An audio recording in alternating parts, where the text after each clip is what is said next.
Bonjour, bienvenue à tous et à toutes en live et sur YouTube. Oh, qu'est-ce que je suis contente aujourd'hui. On va commencer avec une histoire merveilleuse, le mariage de Baha'u'llah, que j'ai gardé spécialement pour aujourd'hui. Je vous partage mon écran et on va commencer. Alors, 1832-1844, le mariage de Baha'u'llah et de Asiye Hanoum. Cette période de temps va couvrir leurs 9 premières années de mariage, mais il va commencer pas avec le mariage de Baha'u'llah, mais avec un autre mariage. En 1832, deux grandes familles du district de Nour s'unissent par le mariage. Et cette céramique absolument magnifique, c'est une scène de mariage persan et c'est une tuile décorée de l'époque Qajar, de l'époque où Baha'u'llah s'est marié. Elle vient de la galerie Hanavian et je leur ai écrit et ils m'ont donné la permission de l'utiliser dans ma chronologie. Je suis très très contente de cette image. En 1832, alors que Baha'u'llah a 15 ans, la sœur de Baha'u'llah, Sari Khanum, épouse un jeune homme qui s'appelle Mirza Mahmoud. Ce mariage unit deux familles importantes, riches et renommées du district de Nour. Du côté de Sari Khanum, c'est la famille de Mirza Bouzourg de Takour. Et du côté de Mirza Mahmoud, son nouveau mari, c'est la famille de Mirza Ismail Vazir de Yalroud. Et les habitants de la région, ils étaient tellement contents du mariage de ces deux grandes familles, et ils ont dit que le mariage ajoutait la richesse à la richesse au carré en quelque sorte. Vous voyez comme les deux familles étaient extrêmement réputées. Mirza Mahmoud de Yalroud, le nouveau mari de la sœur de Baha'u'llah, lui aussi avait une sœur qui s'appelait Asiye Hanoum. Asiye Hanoum était charmante, vive, extrêmement belle, et elle présentait des attributs et des perfections spirituelles extraordinaires. Dès que Baha'u'llah a atteint 18 ans et que Asiye Hanoum ait atteint sa majorité, donc on ne sait pas exactement l'âge que Asiye Hanoum avait. L'âge de la maturité, c'est 14 ans ou 15 ans. Donc, elle avait à peu près 2 ou 3 ans de moins que Baha'u'llah. Donc, dès que Baha'u'llah a eu 18 ans et que Asiye Hanoum a eu 14-15 ans, sa majorité, la sœur de Baha'u'llah, nouvellement mariée depuis 3 ans, Sari Hanoum, a arrangé un mariage céleste. Elle a demandé à son père Mirza Bouzourg d'assurer la main de Asiye Hanoum pour Baha'u'llah. En octobre 1835 a lieu ce mariage qui a été arrangé en quelque sorte par la sœur de Baha'u'llah qui adorait Asiye Hanoum. Et ici, nous avons un document absolument merveilleux. Je vais essayer d'augmenter mon partage d'écran pour que vous puissiez le voir en entier parce que c'est absolument rare de pouvoir voir quelque chose comme ça. C'est le certificat de mariage de Baha'u'llah et Asiye Hanoum. Et donc, ça n'est pas seulement un certificat de mariage. Il y a beaucoup de choses écrites dedans qui parlent non seulement de leur mariage, mais aussi de leur caractère, de leur famille, de la dot, plein d'informations. Ce certificat de mariage atteste de la perfection du caractère d'Asiye Hanoum. Il précise très clairement l'énormité de la dot, qui comprenait 2 servantes, un serviteur, une somme d'argent considérable et une grande propriété. La fille d'Asiye Hanoum, la plus sainte feuille, Bahiye Hanoum, raconte dans ses mémoires qu'il a fallu 6 mois à un bijoutier qui travaillait à la maison des jours entiers, donc disons 9 heures du matin à 17 heures, pendant 6 mois pour fabriquer les bijoux du mariage. Les boutons des vêtements étaient en or incrustés de pierres précieuses. Les trésors du mariage d'Assieh Hanoum étaient tellement volumineux et tellement nombreux qu'il a fallu 40 mules pour transporter ces biens jusqu'à la maison de Baha'u'llah. Assieh Hanoum, l'accomplissement d'une prophétie biblique. Alors ça, c'est une peinture que j'ai faite, peinture numérique, des découpages de femmes du 19e siècle, et au milieu, une perle rare, qui est Assieh Hanoum. Assieh Hanoum était une jeune femme qui était grande, elle était svelte, elle était gracieuse, elle avait des yeux bleu foncé.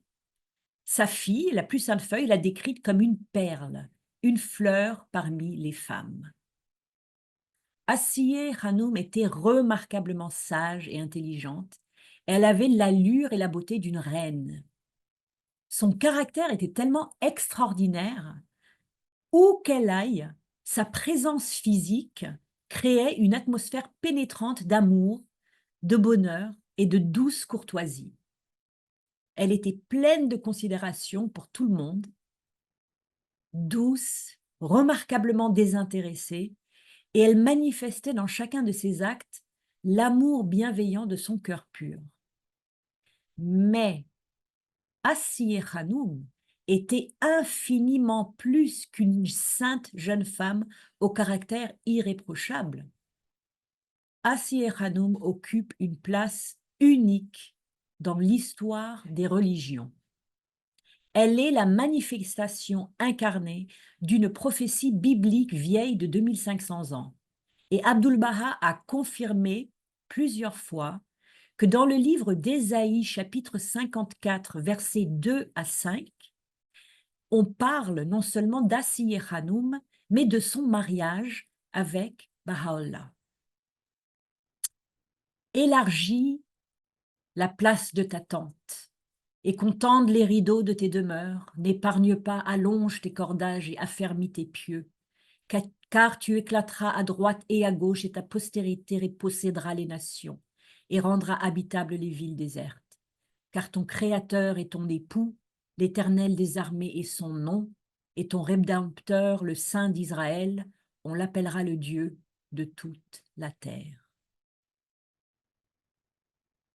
C'est le livre d'Ésaïe, chapitre 54, versets 2 à 5. De 1835 à 1844, Baha'u'llah et Nawab, l'autre nom de Assieh Hanoum, leurs 9 premières années de mariage. Assieh Hanoum avait été appelée Nawabeh dans son enfance. C'est la forme féminine d'un titre honorifique qui signifie altesse. Nous, en français, on connaît ce nom. C'est le mot Nabab, un Nabab. Nabab, l'origine de Nabab, c'est Nawab. Mais le fait qu'Assieh Hanoum ait reçu ce titre dans sa petite enfance indique très clairement qu'il émanait d'Assieh Hanoum une grande noblesse et une grande bonté dès son plus jeune âge.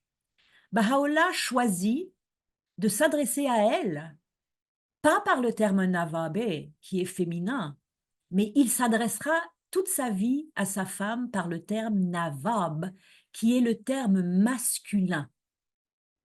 Et c'est une grande, grande marque de respect entre Baha'u'llah et Assieh Hanoum, et c'est la raison principale pour laquelle j'ai toujours choisi de l'appeler Assieh Hanoum plutôt que Nawab. C'était le nom que lui donnait Baha'u'llah et je n'ai jamais été à l'aise de l'appeler comme ça. Pendant les premières années de leur vie conjugale, Baha'u'llah et Assieh Hanoum partagent leur temps entre Téhéran, que vous voyez ici, dans les années 30, et leurs villages ancestraux respectifs de Takour et Yalroud. Donc, parcourir les 50 à 70 km à dos de mulet était extrêmement pénible, de sorte que tout voyage à lourd se traduisait par un long séjour. Le voyage était très ardu, les conditions de voyage étaient extrêmement difficiles, et donc ce n'étaient pas des séjours de quelques jours ou une semaine, c'était des longs séjours. voire plusieurs semaines, voire quelques mois. Assi Hanoum et Bahá'u'lláh, qui étaient des jeunes gens issus d'une très noble lignée, menaient une vie confortable. Donc il faut penser, les deux parents, les deux pères de Assi Hanoum et de Bahá'u'lláh avaient des positions très élevées. Leur famille était riche de génération en génération. Donc ils étaient vraiment extrêmement, extrêmement aisés. Les deux premiers enfants de Bahá'u'lláh et Assi Hanoum, nous pensons, les historiens pensent que c'étaient des garçons qui sont nés entre 1839 et 1840, mais tragiquement, ils sont tous les deux décédés en bas âge. Et donc, ce qui est intéressant, c'est que Abdul-Baha sera le troisième enfant de Assi Hanoum et Bahá'u'lláh. Bahá'u'lláh lui-même était le troisième enfant de ses parents. Ses parents avaient aussi perdu deux enfants en bas âge. Bahá'u'lláh et Assi Hanoum formaient un couple exceptionnel et évitaient toutes les activités que la plupart des gens de leur rang et de leur position sociale appréciaient, comme les fonctions de l'État, les cérémonies sociales, les passe-temps frivoles et l'acquisition de biens luxueux. Au contraire, Assi Hanoum et Bahá'u'lláh se sont consacrés à des activités créatives, à des activités caritatives, un aspect important de leur foi musulmane, et ils se sont profondément souciés des pauvres et de tout ce qui était malheureux ou en difficulté. Personne ne fut jamais refoulé de leur maison et tous les nouveaux arrivants ont été accueillis avec une hospitalité bienveillante. Les femmes pauvres recherchaient constamment la compagnie et les conseils d'Assi Hanoum.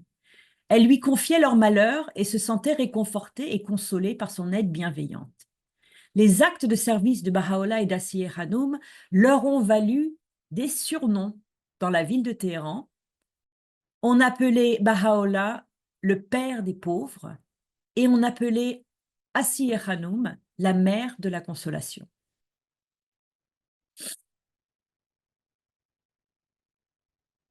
« 1835-1839, Haji Mirza Akazi, Mirza Bouzourg et Bahá'u'lláh. Les choses vont se compliquer. De juin à octobre 1835, Haji Mirza Akazi ruine Mirza Bouzourg. Voici la porte de Shimran dans une gravure de 1851, donc peu de temps après les événements. C'est la porte de Shimran, donc la ville de Téhéran est derrière cette porte. Elle était fortifiée, il y avait des portes pour sortir vers toutes les grandes destinations. Et derrière cette porte, donc, il y aura un quartier. Et c'est dans ce quartier-là que Bahá'u'lláh va louer une maison après que Haji Mirza Akazi ait ruiné son père. En 1835, Haji Mirza Akazi obtient une lettre de Mirza Bouzourg le condamnant pour le meurtre d'un ami cher, un célèbre Qaïm Makam, c'est-à-dire un religieux chiite. Et Mirza Akazi n'apprécie pas du tout que Mirza Bouzourg le condamne et il va assouvir un désir de vengeance très cruel. En juin 1835, il fait destituer Mirza Bouzourg, donc le père de Bahá'u'lláh, de tous ses postes de gouverneur. Il était gouverneur de la région de Bourgoudjird et de gouverneur de la région de Louristan. En plus de ça, Haji Mirza Akazi ne s'arrête pas là, il supprime son allocation annuelle, le seul revenu dont Mirza Bouzourg disposait. Haji Mirza Akazi ne s'arrête pas là. Il fait également pression sur la dernière femme de Mirza Bouzourg, qui s'appelait Ziaou Saltaneh, la fille de Fateh Ali Shah, le père de Mohammad Shah, qui est le Shah en ce moment, en 1835, pour qu'elle divorce Bahá'u'lláh. En proie à ce qu'on peut le plus gentiment possible dire étaient des graves difficultés financières, Mirza Bouzourg est contraint de vendre et d'hypothéquer certains de ses biens. Lorsque Ziaïus Saltaneh, la fille du Shah, la dernière épouse de Mirza Bouzourg, obtient son divorce, ses conditions de divorce étaient tellement exorbitantes que Mirza Bouzourg ne peut pas la payer. Donc, elle fait battre et torturer son mari jusqu'à ce qu'il vende tout ce qu'il possédait, y compris le complexe qui ressemblait à un palais qui était dans les photos que nous avons vues la semaine dernière où Baha'u'llah est né, la grande maison dans Téhéran où Baha'u'llah est né, ainsi que tous leurs tapis et leurs meubles de luxe. Mirza Bouzourg va s'installer pendant 4 ans dans la maison d'une autre de ses femmes avant de quitter la Perse pour l'Irak, où il va mourir en 1839, 4 ans après que Haji Mirza Akazi, le premier ministre du Shah, l'ait complètement ruiné. Pendant que Haji Mirza Akazi était de mèche avec la dernière femme de Mirza Bouzourg pour totalement le ruiner, vers octobre 1835, Baha'u'llah, jeune marié, loue une maison près de son père, près donc de cette porte de Shimran que vous voyez sur cette image. Il emménage avec sa femme Asiye Hanoum, sa mère Khadija Hanoum et le reste de ses belles-mères, de ses frères et de ses sœurs. Il devient chef de famille nombreuses, il y a beaucoup de gens dans le foyer, et Baha'u'llah passera le reste de sa vie à Téhéran jusqu'en 1852 dans cette maison où naîtront tous ses enfants. Et par tous ses enfants, on parle de Abdul Baha, de Ali Muhammad, non, de Abdul Baha, de la plus sainte feuille, Asiye Hanoum, de Ali Muhammad, Mirza Mehdi. C'est les 4 enfants qui vont naître dans cette maison, parce que le dernier enfant de Baha'u'llah va naître en Irak. Après 1839, Haji Mirza Akazi essaye de voler un village à Baha'u'llah. Et voici une peinture de Mohammad Shah et de Haji Mirza Akazi qui vient de ruiner le père de Baha'u'llah. C'est cet homme. Haji Mirza Akazi, le premier ministre persan, a reçu un titre de la part de Shoghi Effendi, un titre dont il ne doit pas en bénéficier dans l'autre monde. Shoghi Effendi l'appelait l'antéchrist de la révélation Babi, tant sa haine des Babis était sanguinaire. Il était le grand vizir, donc le premier ministre de Mohammad Shah. Il considérait Mirza Bouzourg comme son ennemi, mais apparemment, il respectait Baha'u'llah, sans être véritablement sincère dans son respect. Donc, après la mort de Mirza Bouzourg en Irak en 1839, Haji Mirza Akazi continue à témoigner de la considération à Baha'u'llah et lui rend visite dans sa maison, s'adressant à lui comme à un fils. Un jour, Haji Mirza Akazi passe devant un charmant village qui appartenait à Baha'u'llah, qui s'appelait Kouch Hizar. Donc, pour nous, aujourd'hui, en 2024, ça peut paraître étrange de posséder un village, mais à l'époque, c'était comme ça. C'était des propriétés, et donc c'était un petit peu, j'imagine, féodal. On était responsable donc des villageois. Si on avait un village qui nous appartenait, on était responsable des villageois, des cultures, des problèmes du village. Et donc Baha'u'llah, un de ces villages s'appelait Kouchizar. Et Kouchizar était vraiment un village magnifique. Haji Mirza Akazi est conquis par sa beauté et par le fait qu'il a des abondantes sources d'eau, quelque chose de très important pour un village. Donc il décide, parce que c'est Haji Mirza Akazi, il décide de s'approprier le village.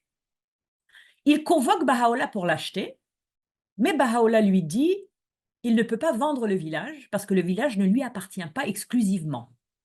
Il partage la propriété du village avec un certain nombre d'autres personnes, riches et pauvres, adultes et certains encore mineurs. Donc, Baha'u'llah, très gentiment, suggère à Haji Mirza Akazi d'en référer aux autres propriétaires et d'obtenir leur consentement. Mais ce n'est pas exactement le style de Haji Mirza Akazi. Donc, ce qu'il essaye de faire, c'est d'acquérir le village par des moyens frauduleux. Alors, comme Baha'u'llah voit la direction dans laquelle Haji Mirza Akazi est en train d'aller, il fait quelque chose d'extrêmement brillant. Il transfère la propriété du village à l'une des sœurs du Shah, qui elle aussi était tombée amoureuse de ce village et avait manifesté son intérêt pour ce lieu enchanté. Haji Mirza Akazi conteste la situation, mais le Shah lui donne tort. Haji Mirza Akazi montre alors son vrai visage et tente de discréditer Baha'u'llah, qui réussit à établir son innocence. Chaque fois que le grand vizir s'attaque à Baha'u'llah, il en sort vaincu et humilié.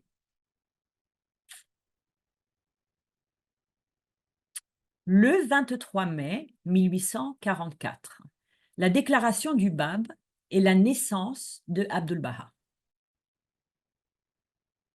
Le 23 mai 1844, c'est une même nuit. Je vais vous montrer cette petite carte d'Iran. Donc, jusqu'à présent, tout ce qu'on a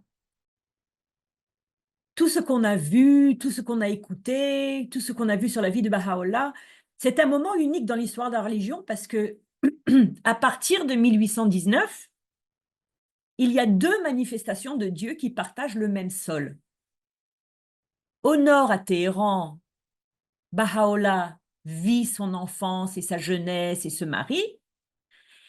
Et au sud, à 700 km, Shiraz, dans le sud de l'Iran, à partir de 1819, le Bab vit son enfance et sa jeunesse, travaille comme commerçant à Bouchir, va en pèlerinage et se marie aussi.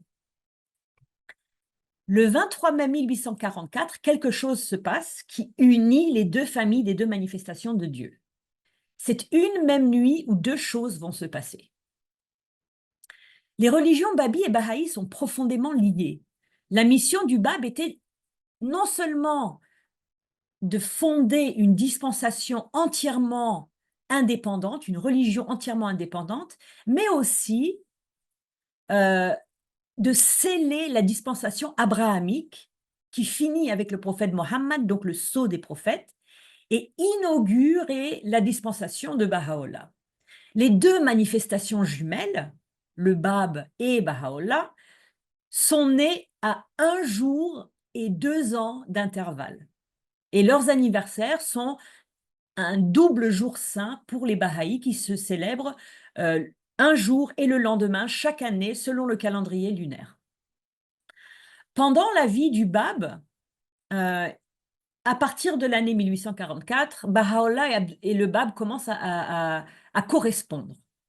Mais bien sûr, avant, ils avaient conscience l'un de l'autre. Par exemple, le Bab, quand il était à Bouchir, quand il priait, à midi, alors que le soleil tapait sur Bouchir, il priait dans la direction de Téhéran.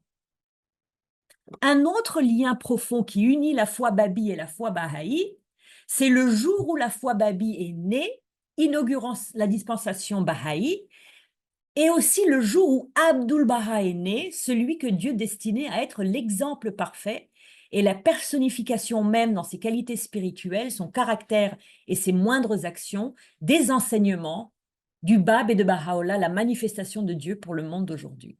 Donc la dispensation Baha'i est née le même jour où l'exemple parfait de la dispensation Baha'i est né. Donc le 22 mai 1844, 1 heure avant le coucher du soleil, à Shiraz, le Bab déclare sa mission.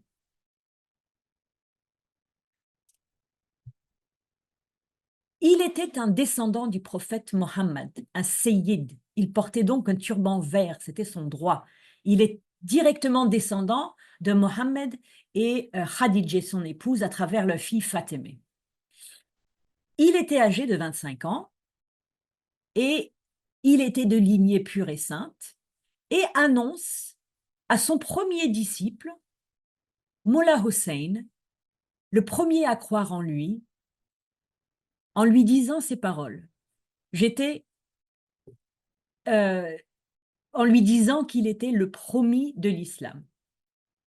Mollah Hossein témoigne de cette nuit à Nabil en lui disant « J'étais envoûtée par ces paroles, oubliée du temps et de ceux qui m'attendaient. J'étais captivée par la musique de cette voix qui s'élevait et s'abaissait au fur et à mesure qu'il psalmodiait, montant alors qu'il révélait des versets du Qayyum Asma, acquérant à nouveau des harmonies éthérées et subtiles alors qu'il prononçait les prières qu'il dévoilait. » La révélation du Bab a eu un effet de coup de tonnerre sur Mollah Hussein, qui s'est senti transfiguré jusqu'au plus profond de son âme, par la splendeur éblouissante et la puissance écrasante de la révélation du Bab.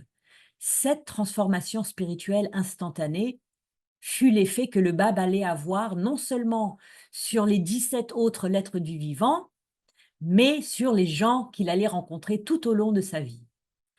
Mais en 1844, il ne reste plus que 6 ans à vivre pour le Bab qui sera fusillé, martyrisé le 9 juillet 1850. J'ai oublié d'expliquer cette photo, mais vous la connaissez tous, je pense. C'est avant sa destruction en 1979, la pièce dans laquelle le Bab a fait sa déclaration à Mollah Hussein et où il a reçu toutes les lettres du vivant qui étaient présentes à Shiraz. 6 heures plus tard, à minuit à Téhéran, que vous voyez ici dans les années 30, je pense, un panorama de la ville avec ses toits un petit peu particuliers en terre. À minuit, 700 km plus loin, à Téhéran, au nord, pendant que le Bab est toujours en train de révéler le Qayyum Asma, ça fait à peu près 5 ou 6 heures qu'il est en train de le révéler à Mollah Hussein, Baha'u'llah et Asiye Hanoum accueillent leur fils Abbas, qui veut dire lion. Il adoptera plus tard le titre de Abdul Baha, qui signifie le serviteur de Baha, le serviteur de Baha'u'llah. C'est un miracle cher aux Baha'i que le jour où la dispensation Baha'i a été inaugurée, Dieu a ordonné que Abdul Baha soit né.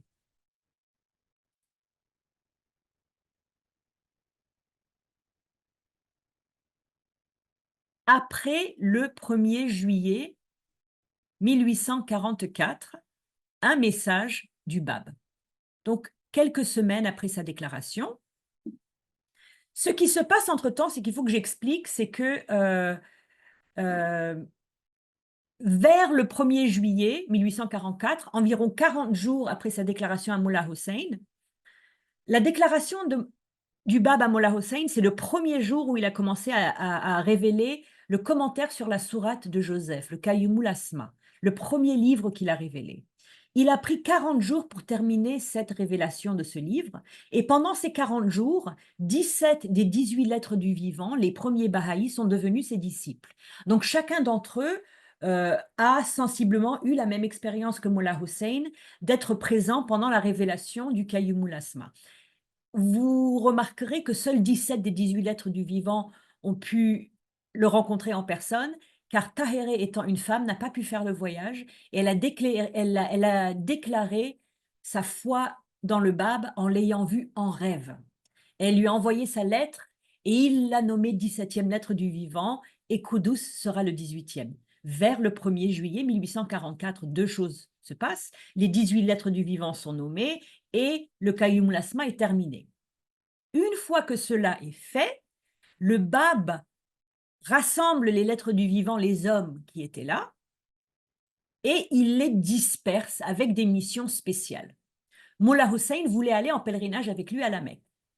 Mais ça n'est pas la mission que le Bab a donnée à Mollah Hussein. C'est une mission que le Bab a donnée à Koudous et à Moubarak, son serviteur, depuis son enfance.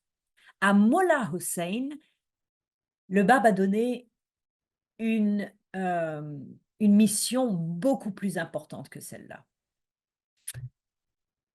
Il lui confie une mission cruciale de se rendre à Téhéran pour trouver le secret caché dans cette ville qui, une fois manifesté, transformera la terre en paradis.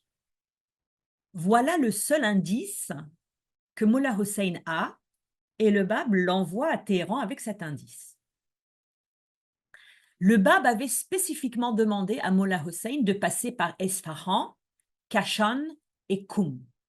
Une fois arrivé à Téhéran, Mollah Hussein loue une chambre au séminaire théologique connu sous le nom de Madrisi, c'est les séminaires théologiques, qui s'appelle Paï Minar, non loin de la maison de Baha'u'llah, comme il se trouve, pas vraiment un accident, ce n'est pas vraiment une coïncidence. Et ici, c'est un autre séminaire théologique, parce que je n'avais pas d'image du Paï Minar, c'est un autre séminaire théologique à Téhéran. Donc, Mollah Hussein a cette mission. Il doit trouver le secret caché dans Téhéran qui va transformer la terre en paradis. Tous les jours, il quitte sa chambre et il revient après le coucher du soleil. Et il ne quitte jamais sa chambre le soir.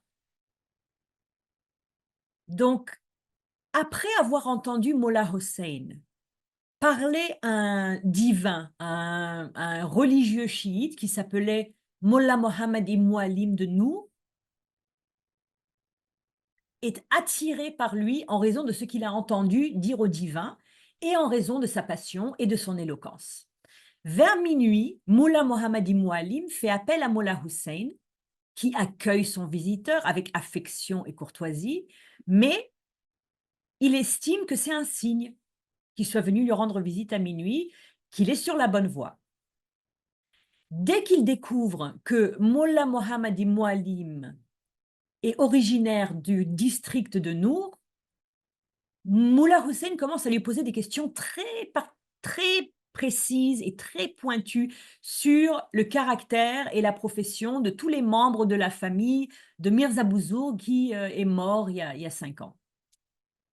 Il sait immédiatement dans son cœur qu'il a trouvé le secret caché dont parlait le Bab. Et il demande à Mollah Mohammad ibn Muallim de livrer un cadeau à Baha'u'llah et de revenir avec sa réponse. On dirait qu'ils ont parlé toute la nuit parce que vers l'aube, Mollah Mohammad ibn Muallim se met en route pour transmettre le message du Bab que Mollah Hussein lui avait donné. Baha'u'llah reçoit l'épître du Bab et déclare sa foi. Alors, ceci n'est pas l'épître du Bab. Ceci est une tablette révélée par le Bab en l'honneur de Baha'u'llah.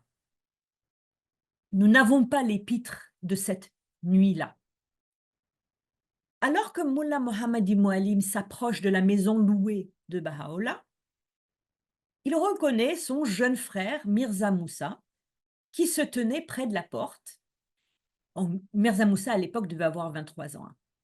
Mirza Moussa reçoit le message de Mollah Hussein à travers Mollah Mohammad ibn Muallim et il le transmet à Baha'u'llah.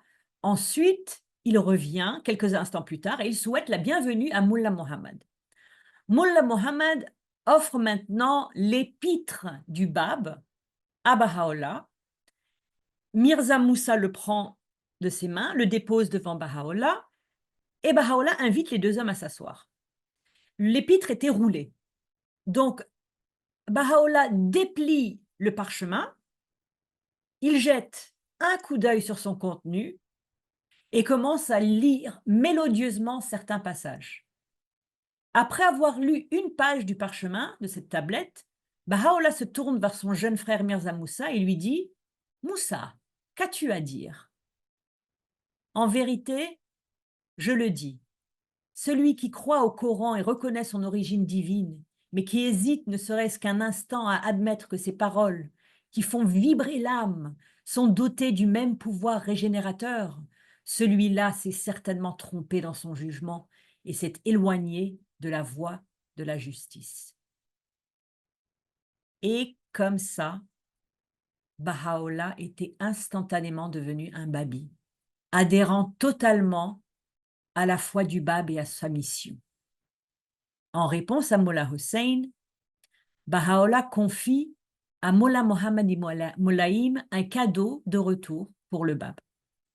Un pain de sucre russe, c'est du sucre qui est collé et qui a une forme de cône, un paquet de thé et l'expression de sa reconnaissance et de son amour.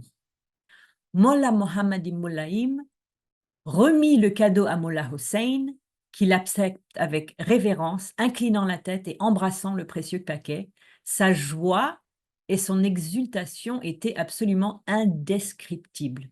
Il prit Mullah Mohammed dans ses bras, il embrassa les yeux qui avaient vu Baha'u'llah et lui a enjoint de ne jamais dire un mot de ce qui s'était passé cette nuit-là et ce dont il avait été témoin, et de toujours prier pour la protection de Baha'u'llah.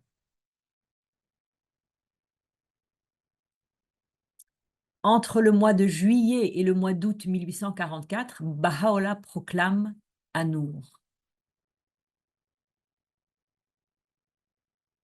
C'est intéressant parce que en juillet-août 1844, Abdul-Baha, qui vient de naître, a 2 mois. 2 mois. Donc Baha'u'llah a un bébé de 2 mois et une femme.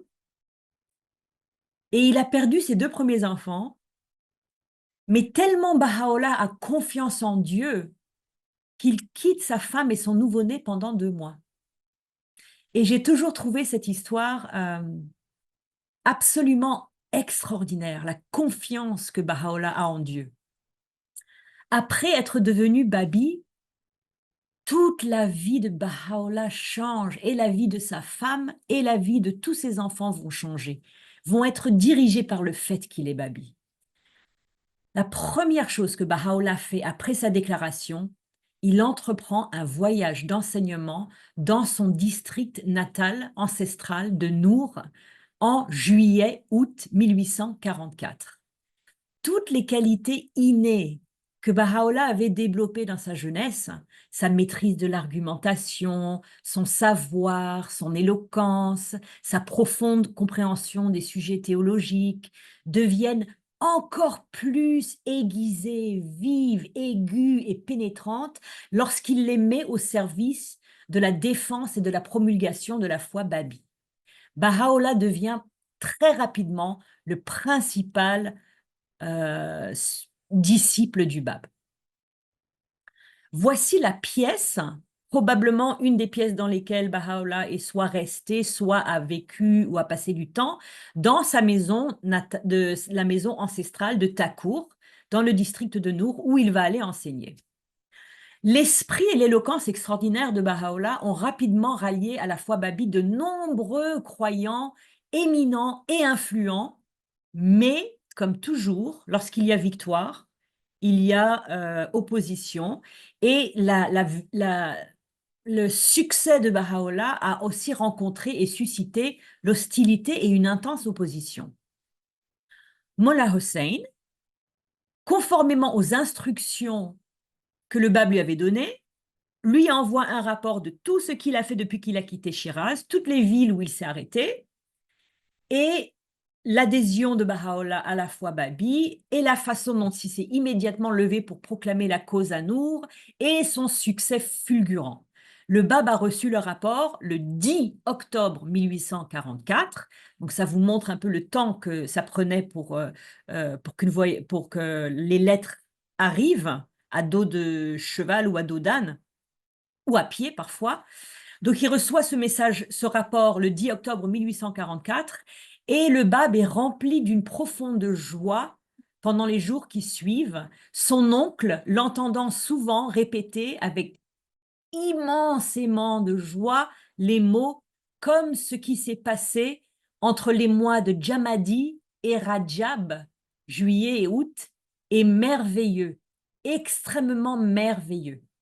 Donc, à 700 km de distance, Baha'u'llah procure une joie immense au Bab. D'Arkala, Baha'u'llah n'est pas contesté. Alors là, c'est une page du premier chapitre du Coran.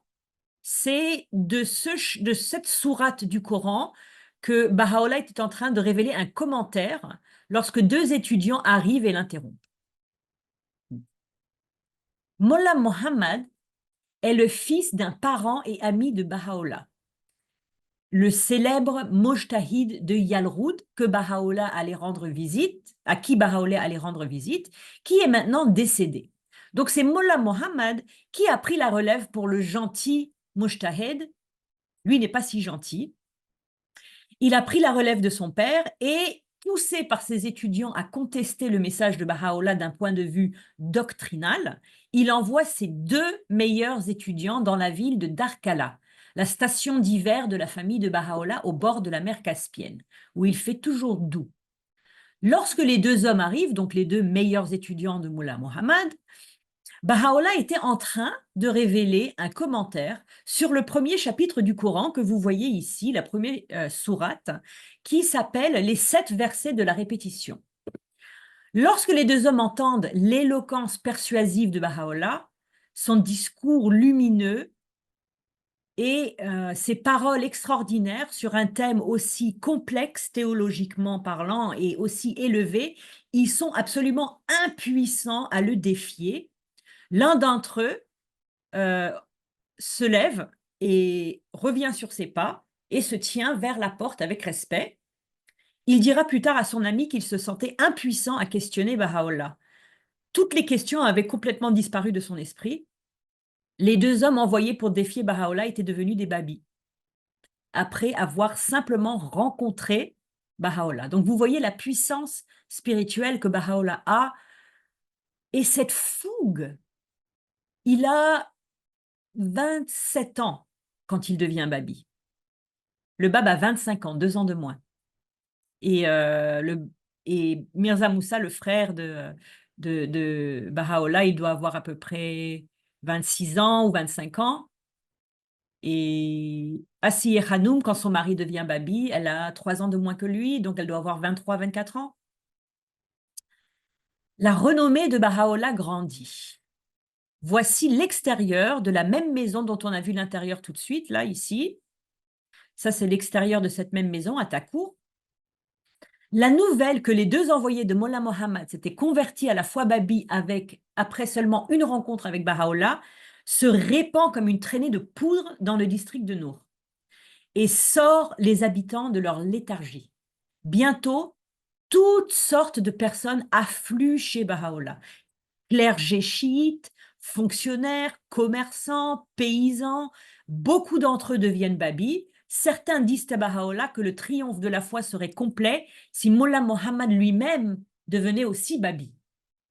Baha'u'llah répond que son seul but en venant à Nour était de proclamer la foi babi et qu'il avait l'intention de rendre visite à Mullah Mohammad dans le village voisin de Sadat Abad et de lui enseigner la foi. Donc, immédiatement après, à Sadat Abad, la rencontre avec Mollah Mohammad. Et voici donc une carte un petit peu abstraite. Ici, on voit la mer Caspienne au nord. La station d'hiver de la famille de Baha'u'llah, c'est Darkala. Et vous voyez, Sadat Abad est à 4 km seulement de Darkala. Donc ça, c'est la région de Nour. Voici Téhéran, voici les montagnes de l'Alborz. Vous voyez les montagnes, comme ça, elles s'arrêtent à peu près là. Puis après, c'est la plaine vers la mer Caspienne.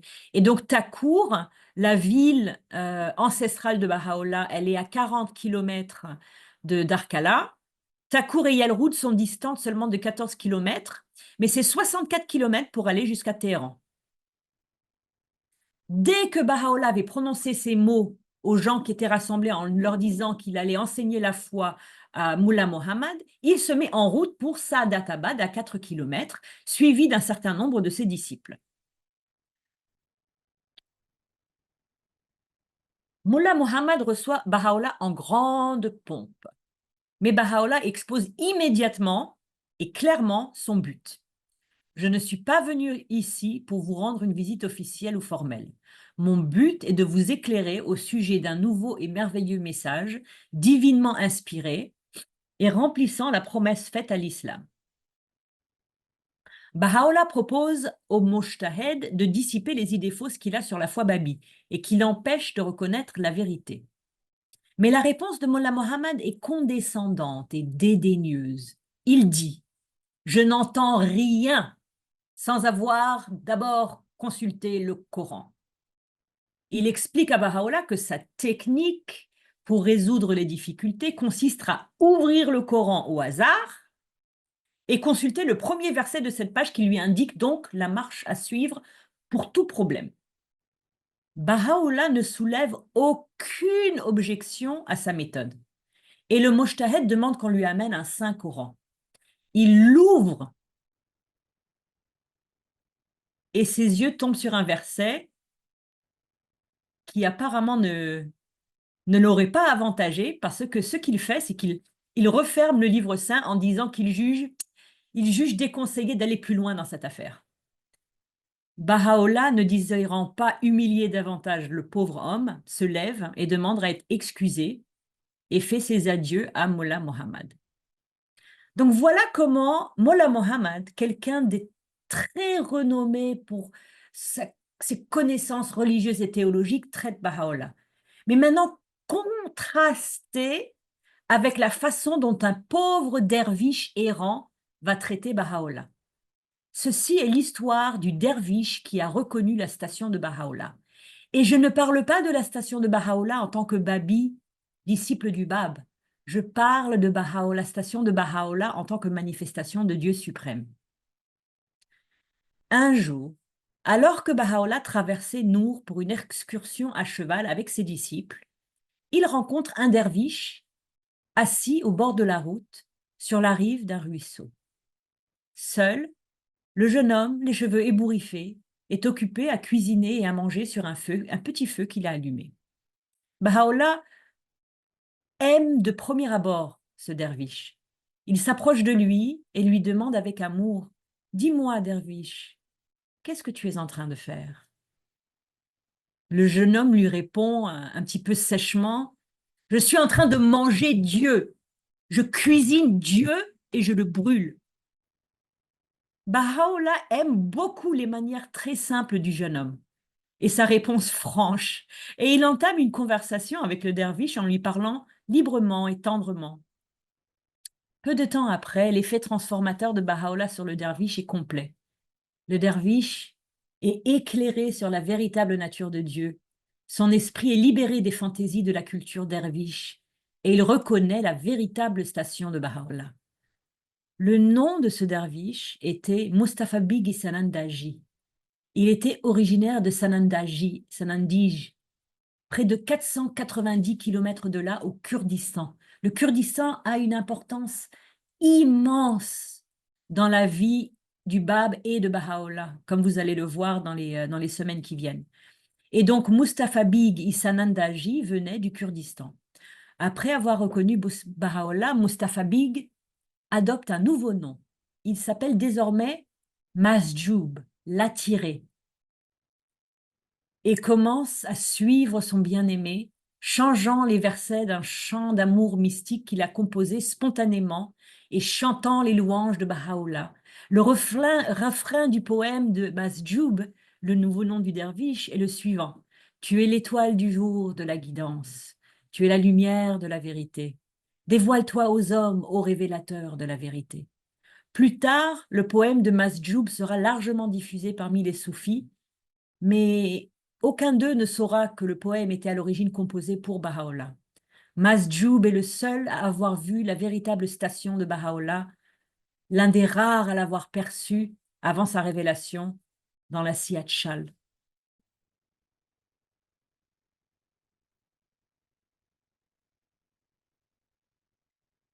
L'effet de l'enseignement de Baha'u'llah à Nour. Voici une photo magnifique qui vient de Baha'i Media Bank, la banque d'images Baha'i.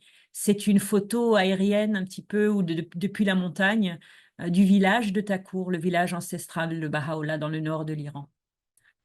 Le voyage de proclamation de 2 mois de Baha'u'llah à Nour durant l'été 1844, immédiatement après qu'il eut embrassé la foi Babi, eut lieu environ 2 mois après la déclaration du Bab et donna des résultats d'une grande portée, insufflant une véritable vie au mouvement Babi et donnant à la dispensation naissante une énergie formidable et remarquable.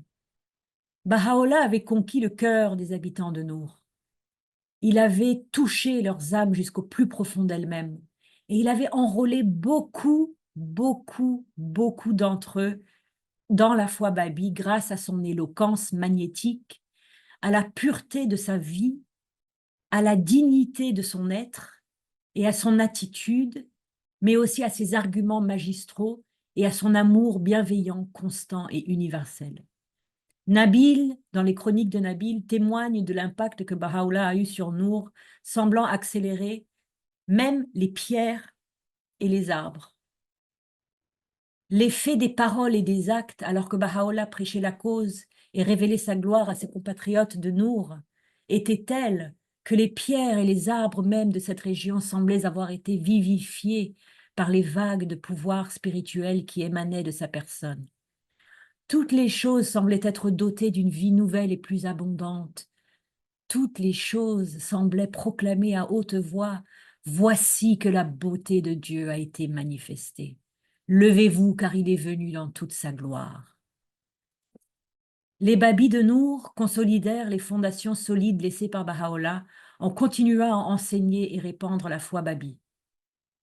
Beaucoup d'entre eux furent persécutés dans les années qui suivirent et beaucoup d'entre eux devinrent des martyrs de la cause. La province de Mazandaran, et plus particulièrement le district de Nour, le district ancestral de Baha'u'llah, ont la particularité d'avoir été les premiers en Perse à embrasser passionnément le message du Bab. Nour, niché dans les montagnes du Mazandaran, comme vous le voyez ici dans cette vallée, a capté les premiers rayons du soleil de la foi babi qui avait surgi à Shiraz grâce aux efforts de Baha'u'llah, qui était destiné à faire briller ce soleil dans toute sa splendeur.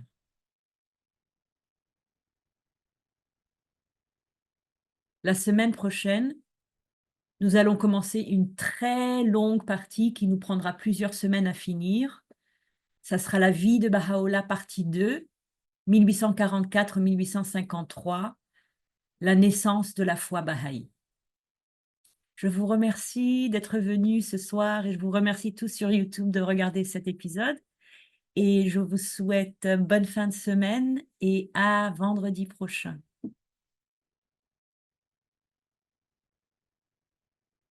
Ouh, ok.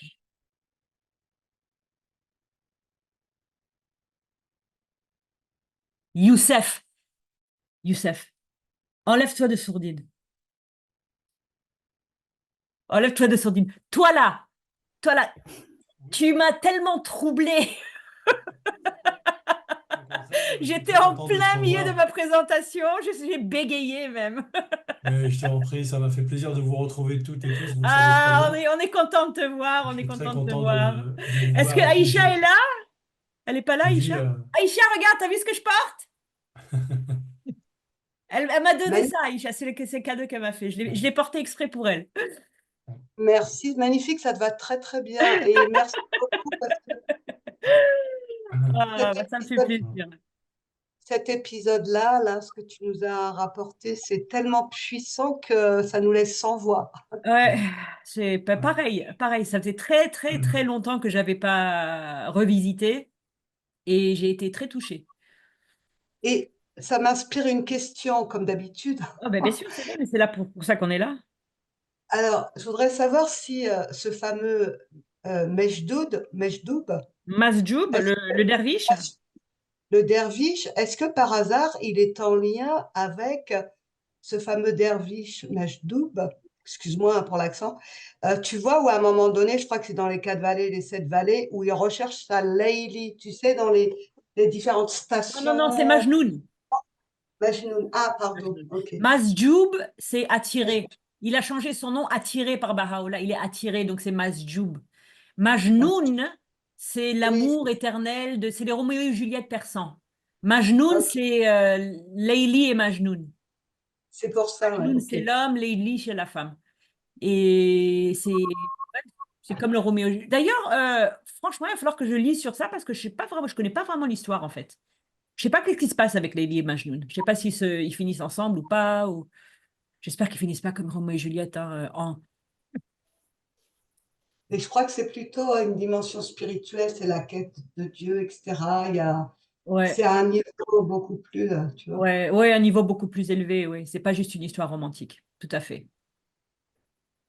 Après, ça n'empêche pas, mais Mm. Non, mais c'est intéressant d'utiliser une histoire romantique pour parler de l'attraction spirituelle entre l'amant et son bien-aimé. Parce que Roméo et Juliette, si tu veux, ouais, c'est une pièce de théâtre qui est dans l'histoire, n'est-ce pas? Mais c'est juste une histoire d'amour. Donc, il n'y a vraiment pas de dimension spirituelle du tout dans ça. Donc, c'est un petit peu le style de la poésie persane aussi, je pense, c'est très mystique, parce qu'elle est très informée de... Tu sais que l'islam a quand même donné beaucoup de belles choses au monde, hein, et toute cette poétrie, toute cette poésie musulmane, ça vraiment, ça découle de la culture musulmane, chiite, et aussi de leur culture persane ancestrale, mais énormément de ces choses sont religieuses de nature et spirituelles de nature. Et, euh, et en tant que Baha'i, comme nos deux manifestations de Dieu étaient persanes, on, on hérite, on hérite de ça, de cette poésie mystique. D'ailleurs, les deux premiers écrits de Baha'u'llah et de Abdul Baha que l'on a, ce sont toutes les deux des poésies,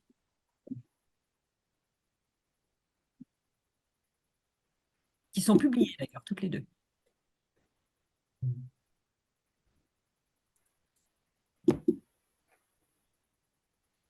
J'adore le vendredi. J'adore le vendredi. J'adore être là. C'est mon petit moment de bonheur là. Oh là là. Vas-y, Youssef. Oui, je me permets de poser la question, je l'avais écrit sur le chat. Je parle d'un spécialiste du Coran ou des personnes qui sont spécialistes. Que révèlent les 7 versets de la répétition du Ah, bah Coran? écoute, on va voir. On va Ouais. voir. On va regarder Bah, ensemble parce que, tu sais, c'est avec plaisir. rigolo. Quand j'écris ces premiers versets du Coran, C'est pas en lien avec la Fatiha? moi, tu sais quoi, j'ai l'habitude de ne pas deviner. Donc, si on a le verset, ça m'intéresserait de le lire. Ouais. Alors, le premier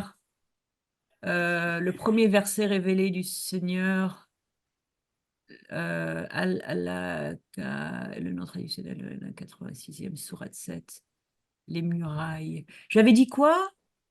Attends, laisse-moi regarder. Attends. Je vais regarder en anglais parce que, en fait, tout ça, c'est traduit. D'ailleurs, je voudrais remercier publiquement Michel Fait parce que c'est grâce à eux que j'ai une très bonne traduction de ma chronologie et que je peux vraiment m'emballer dans l'histoire parce que je suis vraiment à l'aise avec la traduction.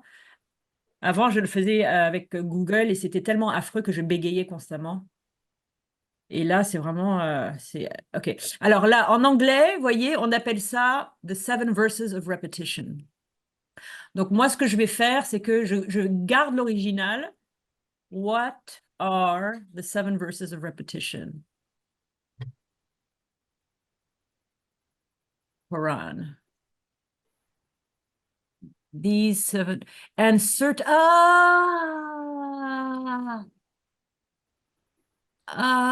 Je crois que j'ai compris. OK. Je crois que j'ai compris. Attendez. Il y a un truc qui m'embête là. Voilà. Alors, Je comprends de donc l'anglais ça, un peu. c'est seven Verset 1587. D'accord. verset 15. Mais 15,87, ça ne veut pas dire 15e sourate? Bon, me semble. Parce que dans l'histoire, c'est pas ça, en fait.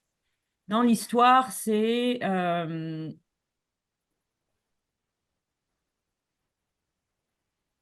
alors... opening chapter of the Quran. Alors, on va regarder. Opening Moi, je pense que c'est la Fatiha, la première. chapter. Ah, c'est L'ouverture, la Fatiha, voilà. C'est ça. c'est Moi, j'aime l'ouverture. bien, je crois que j'aime bien cette app-là. Non, c'est pas celle-là que j'aime.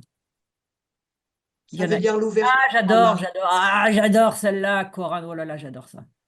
J'adore cette version du Coran là. Donc, Al-Fatiha. And the name of the compliment is all praise be to God, the Lord of the most compassionate, masterful. You Il alone do we y a un Fatira en français, si tu veux, Violetta. Ah ouais? Oui. Ouais, Où ça? c'est bizarre. Là, Où ça? Encore. dans le livre, dans le Coran. Mhm. Attends, Coran en français. Voilà, je peux le lire si tu veux. Vas-y, lis-nous. Attends, mais je veux le mettre, je veux le mettre à l'écran, comme ça vous voyez ce que je lis. Ok. Elle est petite, elle est... Elle est courte. Oh! Regardez ce qu'il y a Voilà. marqué là en haut. C'est 7 versets. Verset. 7 versets. C'est de ça Exactement, qu'il ça. parle en fait. Ok. C'est les 7 versets. Qui veut le lire? Mais Oui, je veux bien. Vas-y. Au nom de Dieu, celui qui fait miséricorde, le miséricordieux. Louange à Dieu, Seigneur des mondes, celui qui fait miséricorde, le miséricordieux, le roi du jour du jugement. C'est toi que nous adorons, c'est toi dont nous implorons le secours. Dirige-nous dans le droit chemin. Non, dirige-nous dans le chemin droit, le chemin de ceux que tu as comblés de bienfaits, non pas le chemin de ceux qui encourent ta colère, ni celui des égarés. Voilà. Mais en vérité, ce verset, c'est pour annoncer la future manifestation en réalité Ouais. que les musulmans, comme dit le Bab, que les musulmans ont Ouais. attendu depuis, tu vois. Ouais. Non, merci de l'avoir lu. Mais en fait, vous voyez, l'histoire des 7 répétitions, en fait, ça réfère au fait qu'il y a seulement 7 versets dans la première sourate du Coran. C'est de ça que ça parle, en fait. Donc Baha'u'llah était en train de révéler un commentaire sur les sept versets. Quelqu'un a dû mal le dire, ou peut-être que... est-ce qu'il y a d'autres noms? Je vais voir s'il n'y a pas d'autres noms. Euh, the first surah of the Quran have a nickname or another name. Al-Fatiha. Al-Fatiha. Je vais regarder la page Wikipédia de Al-Fatiha. Donc, c'est Al-Fatiha, l'ouverture. Beaucoup d'historiens musulmans pensent que Al-Fatiha était la première sourate révélée à Mohammed.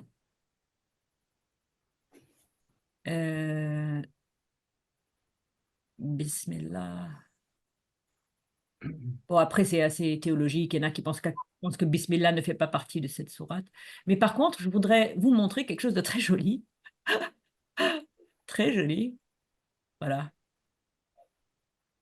C'est un Coran qui date de 1000 ans Oh. à la Chester Beatty Library. Vous savez que c'est magnifique un peu? Oh, Mhm. beau, hein? Ouais. Très beau. Et alors là, si quelqu'un lit l'arabe, Et c'est un B. c'est l'ouverture, ouais, c'est la prière d'ouverture. Et là, ça c'est un B, la longue ligne là. Oui, oui. Et ici, Bismillah ar-Rahman ar-Rahim. Oui, c'est la prière d'ouverture, celle que tu d'accord. viens de Ok, citer. ok, très Tu peux bien. la lire en arabe, s'il te plaît? C'est plus joli en arabe. Tu peux lire? La rime. Le micro. Il a fermé son micro. Est-ce que quelqu'un a envie de la lire en arabe? Ouais, voilà. Bismillah ar-Rahman ar-Rahim. Alhamdulillahi Rabbil Alamin ar-Rahman ar-Rahim. ملك يوم الدين إياك نعبد وإياك نستعين اهدنا الصراط المستقيم الصراط الذين أنعمت عليهم غير المغضوب عليهم ولا الضالين. Waouh, C'est la première, là. Celle-là. waouh, magnifique. Magnifique parce que ça nous reconnecte à l'histoire de façon très viscérale parce que c'est en arabe que Baha'u'llah lisait cette sourate même quand ces deux étudiants sont venus pour essayer de le confondre. Donc on a entendu en français, on l'a entendu en arabe et c'est beau ces moments d'histoire là quand on sait exactement qu'est-ce que Baha'u'llah était en train de révéler, qu'est-ce qu'il était en train de lire, qu'est-ce que le derviche faisait. Enfin, je sais pas, ça donne beaucoup de texture ou de dimension à l'histoire. Parce qu'après, on peut penser, on peut retourner, on peut imaginer, on peut voir, ça peut nous faire mouliner sur des choses qui nous font du bien, en fait.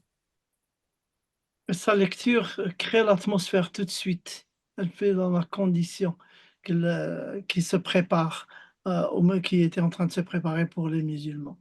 Hmm. Oui, parce que en fait, si on en croit les historiens musulmans et que c'est réellement la première sourate révélée par Dieu au prophète Mohammed, donc cette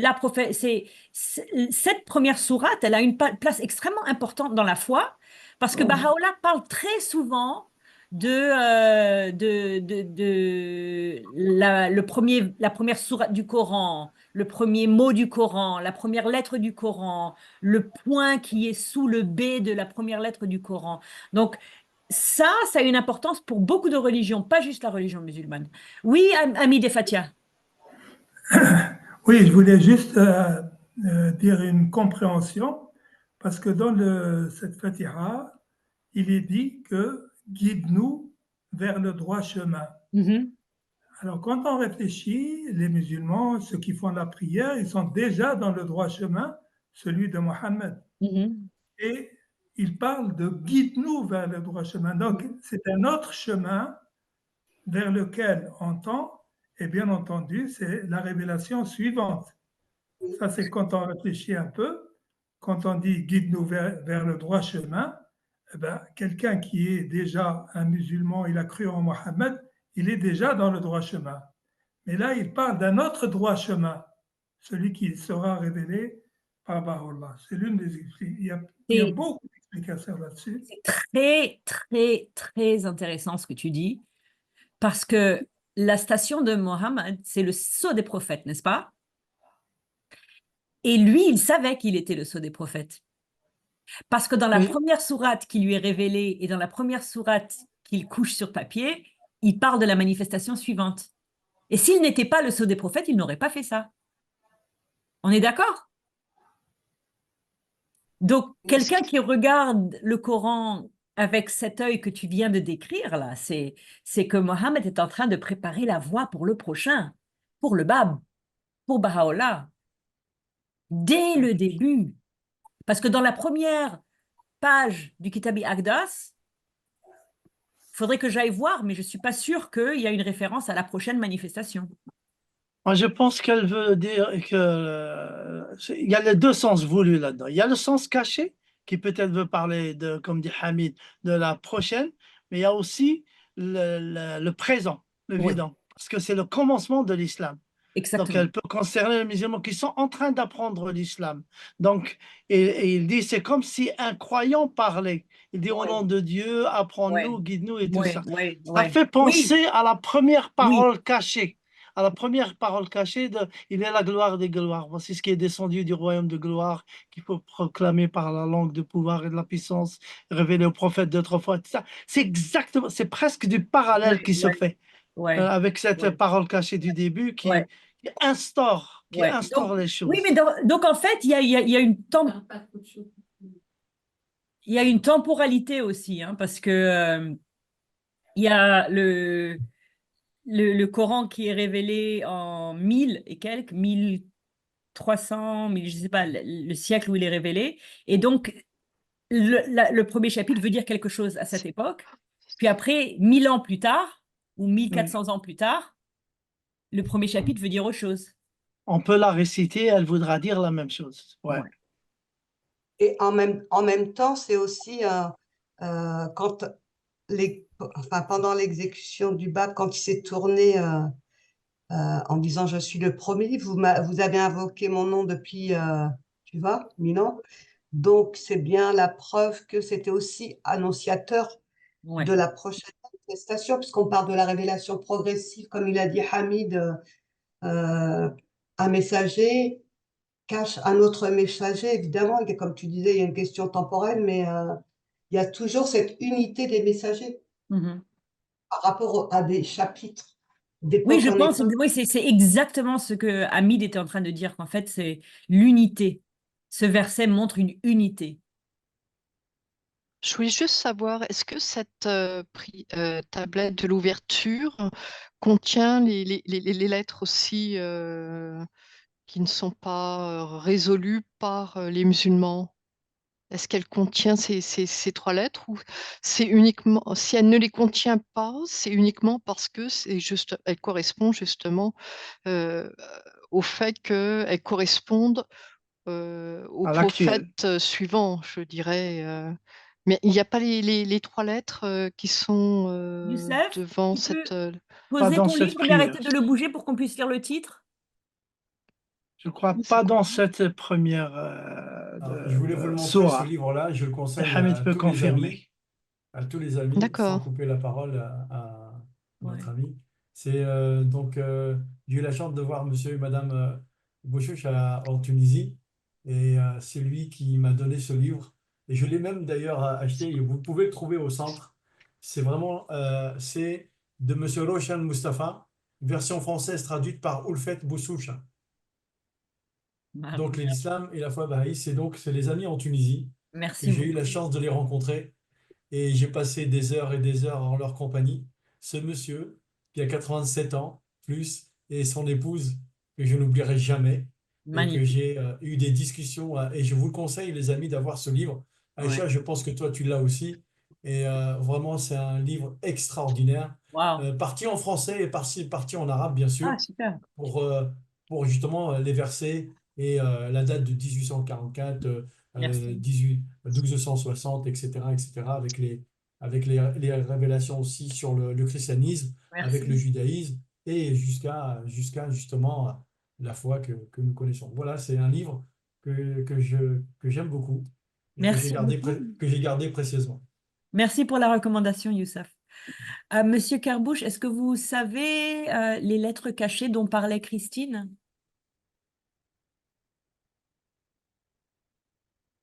Non, vous êtes toujours sous sourdine. Non, je ne sais pas. Les D'accord. lettres cachées dont parle Christine, je ne sais pas. Christine, Si est-ce elle que tu peux... apparaît sur la première sourate, justement. Ah, les lettres mystérieuses, oui. En fait, ce pas des lettres Alif Lam cachées, Mim et tout. pas ça. C'est des lettres mystérieuses. Au départ, au début des 7 sourates, il y a, par exemple, A, L, M. Alif Lam Mim. A, L, M. Et il y a un hadith qui dit que lorsque vous arrivez à la sourate de Hud, Hud c'est un prophète, lorsque vous arrivez à la sourate de Hud, ça sera la date de la venue du promis. Et quand on fait la somme des lettres, parce que A, vous savez, dans l'alphabet arabe, il y a chaque lettre a un correspondant numérique.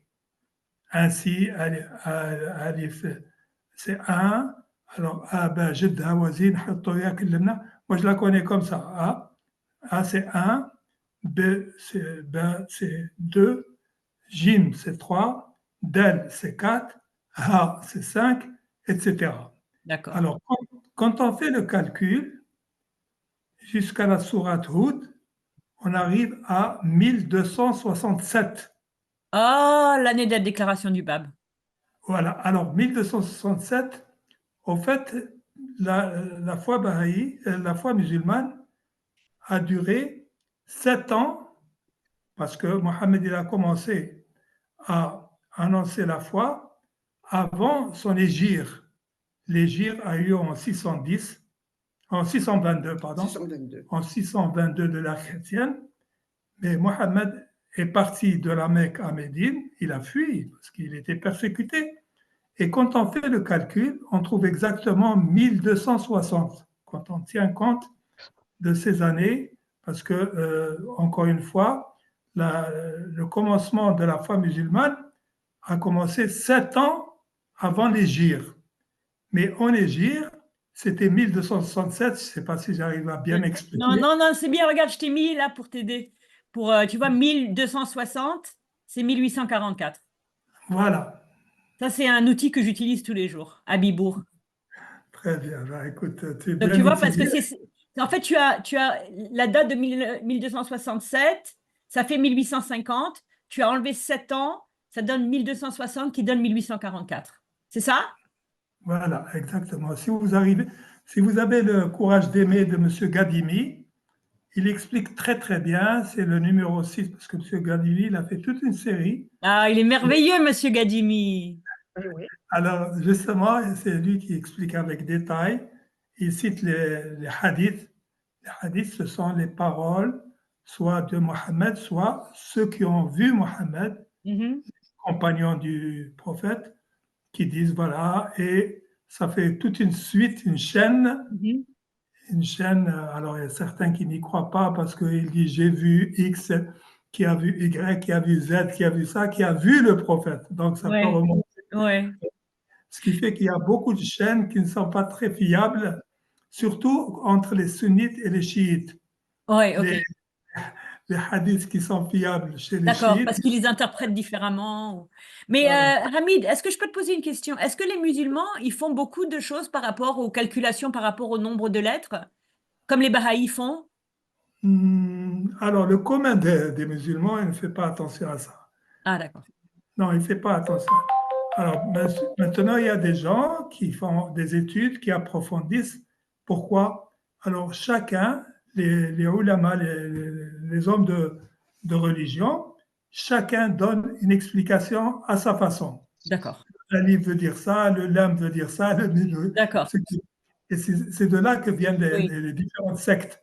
Oui, comme on a vu dans la biographie du Bab, il avait révélé même beaucoup de choses sur la lettre Ha.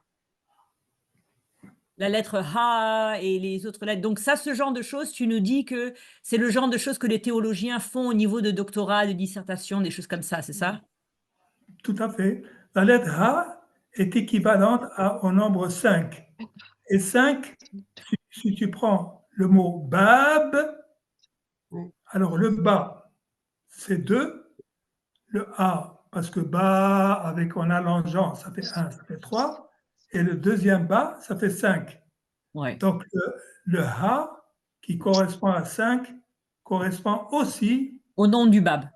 au nom du Bab. Mhm. Et il y a une liaison entre le Ba et le Ha, justement entre le Bab et Baha'u'llah. C'est incroyable, tout est dans le Coran. Franchement, dans le Coran, il y a absolument tout. Il faut savoir trouver la clé.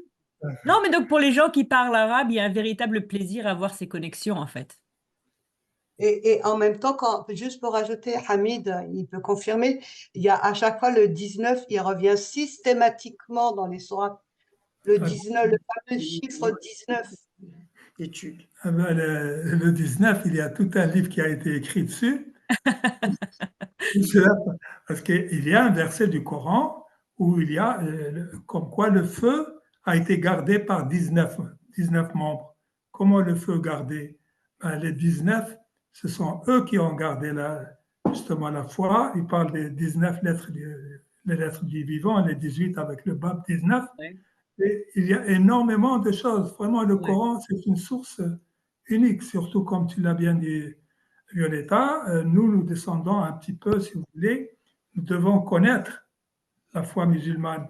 Et Ouais. Shoghi Effendi parle beaucoup de la nécessité de connaître la foi musulmane.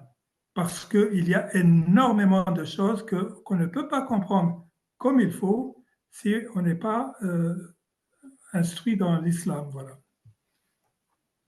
Et ce qui était intéressant, c'est que par rapport à Al-Fatiha, elle porte le nom de l'ouverture et c'est vraiment pour le musulman l'ouverture vers la prophétie, enfin l'accomplissement justement du Coran, enfin de tout ce qu'il contient, qui est lui historique et qui l'oriente vers le Bab et puis Baha'u'llah.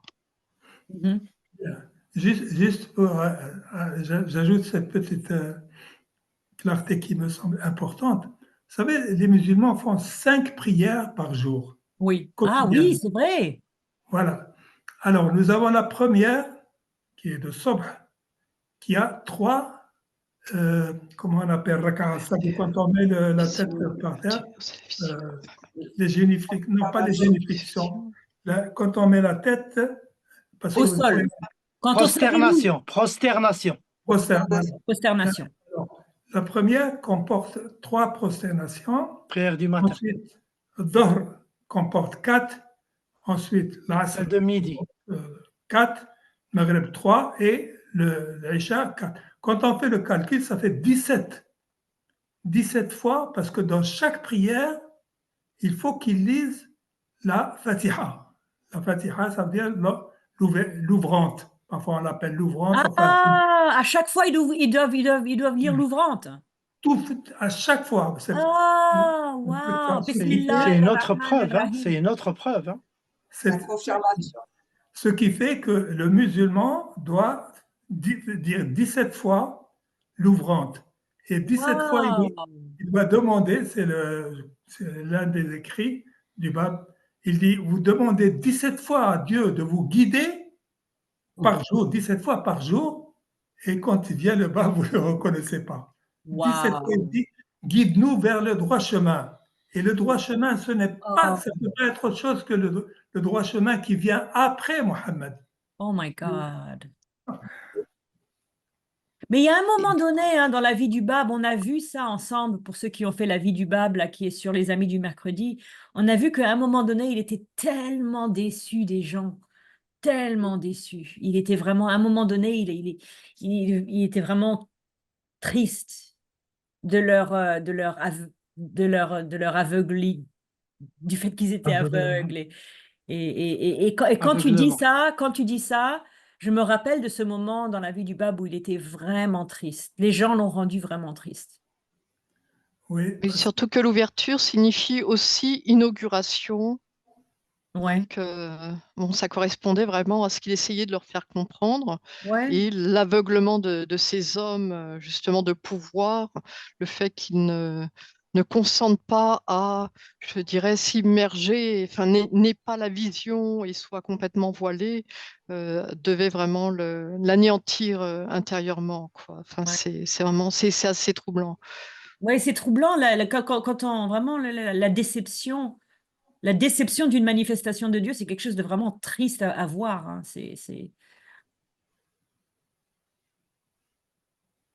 Parce qu'en fait, cette première sourate, à un moment donné, il dit, c'est toi seul que nous adorons, c'est toi seul que nous implorons le secours, guide-nous dans le chemin de ceux que tu as comblés de tes faveurs, non pas de ceux qui ont encouru ta colère, ni des égarés. Et ce que le Bab n'a fait que voir, et Baha'u'llah n'a fait que voir, c'est que les gens, ils allaient dans le chemin des égarés, et c'est comment ils disent l'autre, les égarés et qui ont encouru ta colère. alors les musulmans, enfin ceux qui ne cherchent pas à comprendre comme il faut, ils disent tout simplement les égarés, ce sont les chrétiens, ceux qui n'ont pas cru en Mohammed, et ceux qui ont encouru la colère de Dieu, ce sont les juifs, Mardoum alayhim, parce que voilà, il ne faut pas se casser la tête. Ceux qui ne croient pas, c'est ceux qui ne sont pas bien, mais ils ne se posent jamais la question, est-ce que nous sommes dans la bonne voie? Ça, c'est vraiment merveilleux. Waouh. J'avais jamais entendu ça, mais c'est très drôle. Et c'est pour ça qu'aussi il y a un verset du Coran qui dit à chaque nation un terme. Un terme est égal à 1000 ans. Ouais, Donc il y a beaucoup, beaucoup d'informations, hein, de lumière dans le Coran. ouais. Mais je crois que le Coran,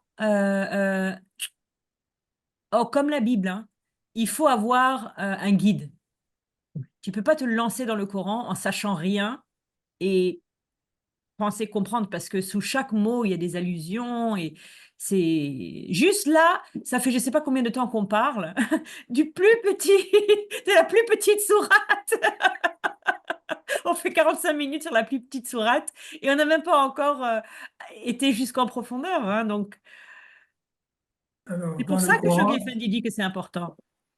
très Mais c'est pour ça important. que, pardon, même le terme inauguration est très important par rapport à l'ouverture, excuse-moi, parce que quand tu regardes le Coran, il relate l'histoire du passé, tu Mhm. vois, et donc cette Al-Fatiha correspond justement à l'inauguration, tu vois, de l'ère Baha'i, justement, de Babi et Baha'i, tu vois, bon, il faut vraiment, enfin, Il faut être dans une dimension pour comprendre ça, d'un niveau spirituel suffisamment élevé pour comprendre ce que ça signifie, parce que c'est quasiment la déclaration du Bab et de Baha'u'llah, quoi, par Ouais. rapport à tout homme soumis, donc musulman, parce que moi j'aime bien utiliser les termes en français, les traductions françaises les plus basiques qui Oui, correspondent justement à cette période de soumission à Dieu. Et on inaugure justement, d'ailleurs Baha'u'llah emploie bien ce terme, une nouvelle ère, ou Shoghi Effendi, je ne sais plus qui Mm. emploie ce terme, mais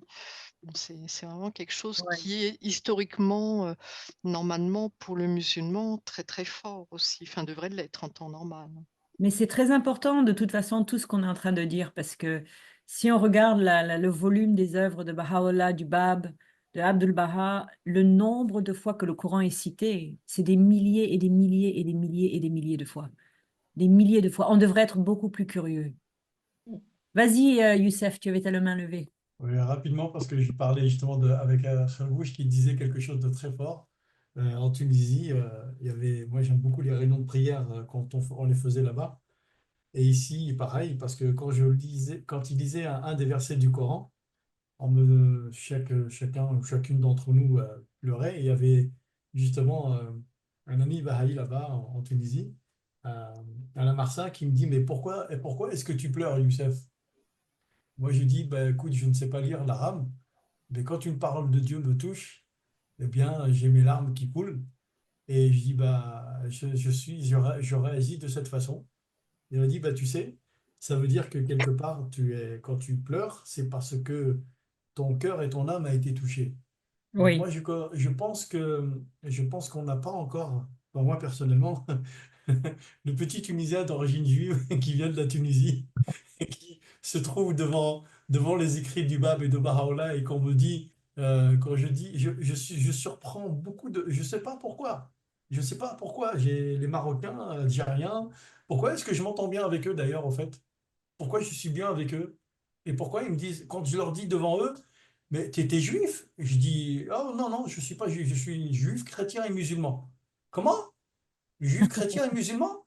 Oui, oui, oui, absolument. Mais ben, je vais te dire, moi je vais te réciter celle que j'entends souvent chez les musulmans, moi j'adore la répéter. Ah bon? Ben, dis-moi, c'est quoi oui, une sourate, un verset. La ilaha illallah Muhammad Rasulullah. Moi, Tunisien d'origine juive, je te dis, La ilaha illallah Muhammad Rasulullah. Astaghfirullah, Youssef, mais c'est quoi ta religion? Je dis, j'aime toutes les religions, je te dis, je suis juif, chrétien et musulman. Mais aujourd'hui, il y a le Bab et Baha'u'llah. Bah, j'ai une belle histoire à te raconter. Tu veux venir avec moi? Viens, je vais te raconter une belle histoire. Viens. Tu connais même des amis qui font une belle soirée là aujourd'hui, qui vont t'inviter à regarder ce qui est Baha'u'llah. Donc, je pense que le fait de parler toujours avec son cœur, moi, je ne peux pas. Je ne suis pas un érudit, je ne suis pas quelqu'un qui connaît les écrits de Baha'u'llah, du Bab, avec comme vous aujourd'hui, ce soir, mais j'ai compris une chose, c'est que le cœur a vraiment. Il y a quelqu'un qui a dit le cœur a des raisons que la raison ignore. Donc, moi, je suis très heureux d'avoir toujours ces rencontres avec vous et Ouais. vous m'enrichissez beaucoup. Ah, Merci. pareil, pareil, pareil. Oui, Fatia et Hamid. Oui, juste, je voulais, puisqu'on a parlé du Coran, alors le Coran, il a 114 Mhm, sourates, et les sourates sont de longueur très différente. Vous avez la sourate de la vache qui comporte 286 versets, mhm. alors que la sourate de le Kawthar, c'est l'abondance, c'est traduit comme ça, le Kawthar, c'est l'abondance, elle comporte 3 versets. Donc vous Waouh, voyez la différence entre vous avez des c'est sourates qui est magnifique. très longue. Alors, je répète, vous avez 114 sourates. Ouais. Alors, dans l'ordre, parce que l'ordre qui est actuellement établi, c'est pas l'ordre chronologique. Ah, C'est un d'accord. ordre, voilà, c'est un ordre qui a été conseillé par le prophète, mais ce n'est pas un ordre chronologique. Alors que nous avons la première, c'est le prologue, c'est le Fatiha, comme on en a parlé tout à l'heure, qui comporte 7 versets. Et nous avons tout de suite après la sourate de la vache, qui est la plus longue et qui comporte 286 versets. Voilà. Waouh. Bon, alors, on peut prendre des heures pour parler du Coran, des interprétations. Toujours est-il, Allah nous donne un conseil, comment comprendre le Coran, que je voudrais partager avec vous. D'accord. Voilà, il dit que le Coran comporte deux faces. Une face visible et une face qu'il faudrait s'adresser à Dieu pour la connaître. Il faut avoir le cœur pur et tout. Donc, il y a deux faces. Celui qui prend uniquement le visible est un ignorant, tel que je l'ai dit. Celui qui prend uniquement l'invisible, c'est aussi le jahil. Alors, il y en a un qui est ignorant, je ne sais pas lequel. En tous les cas, ce qui nous conseille, il faut prendre les deux à la fois. Celui qui prend les deux à la fois, c'est un savant, vraiment, il est dans le droit chemin. Donc, il ne faut pas prendre uniquement la partie visible, c'est insuffisant. Oui. Il les qualifie, Allah, il les qualifie. Et celui qui prend uniquement la partie visible et celui qui prend uniquement la partie invisible, c'est insuffisant. Donc, c'est ce que nous avons aujourd'hui. Nous avons deux grands courants dans l'islam. Ceux qui disent que tout simplement c'est le visible qui compte, ceux-là, ils sont à côté, et les autres aussi. Et on a fait 72 sectes actuellement qui sont tous des musulmans, et chacun prétend que la vérité est de son côté. Mais c'est un excellent conseil pour approcher toute scripture, tous les écrits religieux. C'est un bon conseil parce que de la voie face visible et la face spirituelle, où il faut de l'humilité pour se tourner vers Dieu et demander, c'est un bon conseil pour étudier tous les écrits, même les écrits bahá'ís. Oui, Aïcha. Oui, justement, pour revenir à l'essentiel, je veux dire, des manifestations divines du Bab et de Baha'u'llah, d'abord, c'est eux d'abord, ils sont musulmans chiites avant de devenir Babi puis Baha'i, déjà, donc ils sont dans ce contexte, et c'est eux qui nous décodent le sens pour pas qu'on soit égaré. Je pense que c'est essentiel de se le rappeler, ça.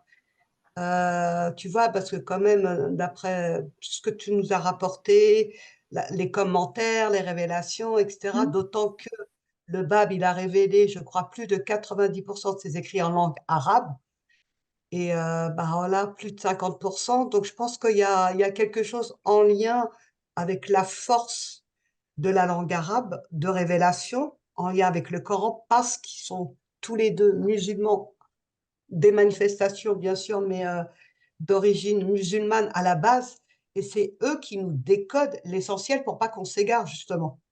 Et c'est par leur intermédiaire qu'on apprend et qu'on comprend et qu'on est guidé dans la voie juste. Voilà. Parfait, ouais, c'est vrai. Si je peux me permettre, Oui, bien sûr. j'ai trouvé dans le crieur, donc l'autre attribut qu'on donne au prophète Mohammed sallallahu alayhi wa sallam, il est écrit que il a aussi le nom de crieur. Al-Munahdi, c'est ça? Kharrouch.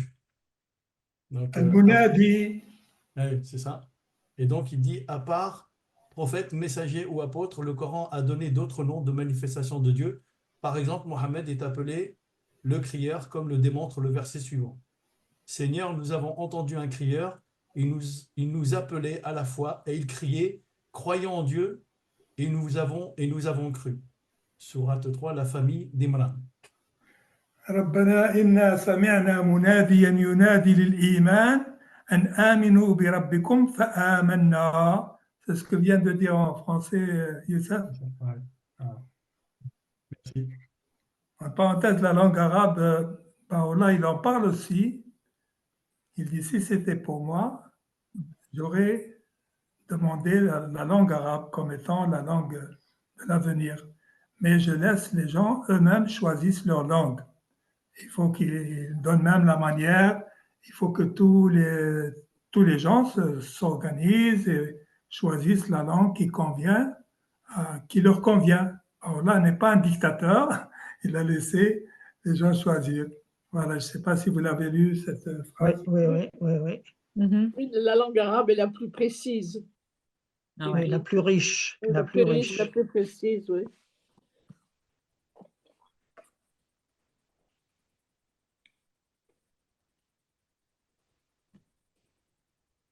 Eh bien, on en a appris des choses ce soir. Oui. Ah oui, alors là, C'est fabuleux, toutes ces découvertes qu'on fait ensemble. Mm. Et oui, parce que nous qui sommes d'origine chrétienne, ben, évidemment, on ne connaît pas grand-chose sur l'islam l'islam. et tout ça. On n'a ouais, pas été bercé dedans. ouais. Il y a, il y a un besoin de continuer ces conversations dans nos communautés locales et d'aller vers ceux qui parlent ces langues, comme le persan et l'arabe, et d'apprendre d'eux, parce que des fois, il y a un fossé linguistique. Peut-être que c'est des personnes qui ne se sentent peut-être pas à l'aise en français parce qu'elles ont un accent ou la grammaire est un peu compliquée pour elles. Mais il faut qu'on commence à voir ces gens qui viennent de cultures persanes et arabes comme des véritables réservoirs qui peuvent nous aider à accéder à quelque chose auquel nous seuls, du fait qu'on ne parle pas persan ni arabe, on n'a pas accès. Une espèce de magie. C'est comme, je suis sûre que, moi, mon père, il me racontait toujours quelque chose j'ai jamais rencontré ses parents à mon papa, son père à mon papa, mais il me disait que quand il était petit, ses parents ne priaient jamais en lisant. Ils priaient seulement en chantant. C'est que les prières sont tellement musicales que Mm. les arabophones, en général, même ceux qui n'ont pas des belles voix, ils sont incapables de lire la prière. Leur âme veut chanter la prière. Et ça, c'est une relation aux écrits qu'on n'a pas. Oui. Et c'est d'aller vers l'autre Première, qui est important. c'est la Oui, oui, première étape que nous, c'est la première étape que nous a appris la foi Baha'i, c'est d'avoir un esprit universel. Donc, ouais. du coup, on a cette émotion et tout ça qui surpasse les langues et tout ça. Et la deuxième étape, ce sera la langue universelle qui fera dialoguer les gens facilement entre eux. Ouais, Mm. ouais.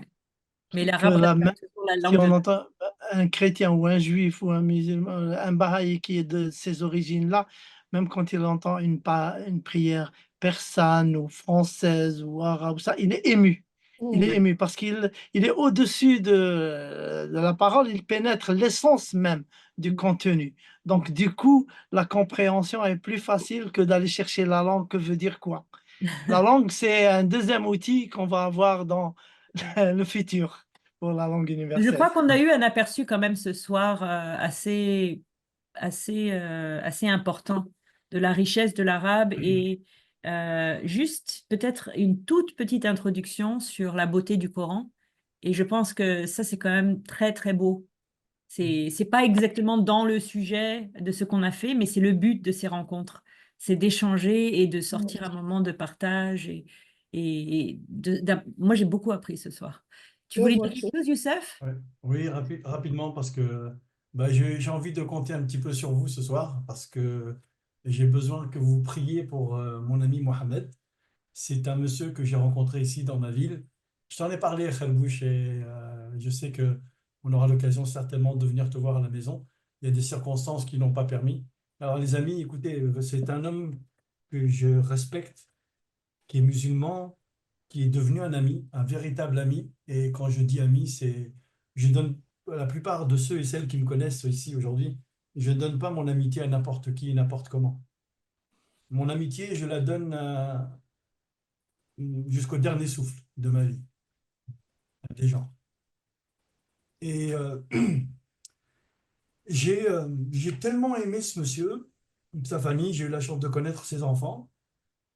J'ai dîné plusieurs fois chez lui et j'ai senti une façon de vivre qui, je ne pouvais pas m'empêcher de lui parler de la foi.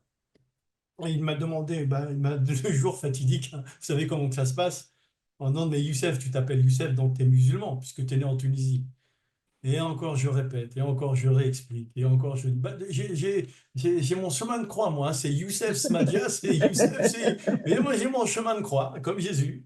Eh bien écoutez, j'ai dit, non, non, mon ami, je dois te parler, mais je sens pas encore le moment. Et tu es quelqu'un que j'apprécie énormément et tu ne peux pas savoir à quel degré mon respect pour ta religion et ta famille, elle est à un seuil que tu ne peux pas imaginer. Et puis, bon, un jour, on a eu une discussion et je peux vous dire que la discussion était était très, très, très animé, si je puis dire. Vous savez, c'est toujours pareil. Non, c'est l'islam. Non, il y a plus, après l'islam, il y a plus d'autres religions, etc. Je dis, écoute, Mohamed, je te dis que je te respecte et je serai extrêmement honoré que tu assistes à une réunion de prière avec des amis du Maroc, parce que lui, il est de la ville de Khmisset. Et vous voyez, ça, c'est Dieu, et je remercie Dieu, et là, mon Dieu, si vous saviez ce que je vis avec cet homme. Et j'ai dit, écoute, c'est des amis de la ville de Khmisset, j'ai fait la connaissance des amis, et il y a des amis bahés qui sont dans ta ville naissante, dans la ville de Khmisset. Est-ce que tu veux assister? Écoute, s'il te plaît, on travaille ensemble dans la même société, hein, tous les deux. Je lui dis, écoute, s'il te plaît, moi, Mohamed, libérons-nous un petit peu du monde dans lequel nous vivons, ce matérialisme, et j'aimerais bien qu'on fasse une réunion de prière, s'il te plaît, avec les amis du Maroc. Et mon Dieu, il a assisté à ces réunions, il a discuté avec les amis. Et là, on est en train de préparer justement des sujets sur la vie du Bab et de Baha'u'llah. Et il est très ouvert, il m'a dit, Youssef, je veux y assister. Et quand il a assisté, il a vu que c'était très intéressant. Et il a dit, je veux participer à ces réunions le plus tôt possible. S'il vous plaît, je vous recommande humblement de faire des prières avec, donc Mohamed, avec 2 M, s'il vous plaît. Pensez à lui et je vous remercie pour ça.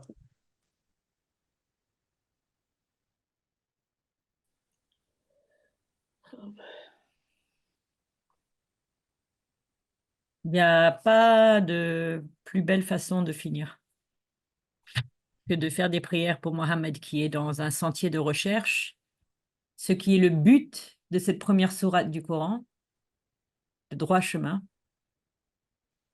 Je vous confesse que vous allez me manquer et j'ai hâte de vous revoir vendredi.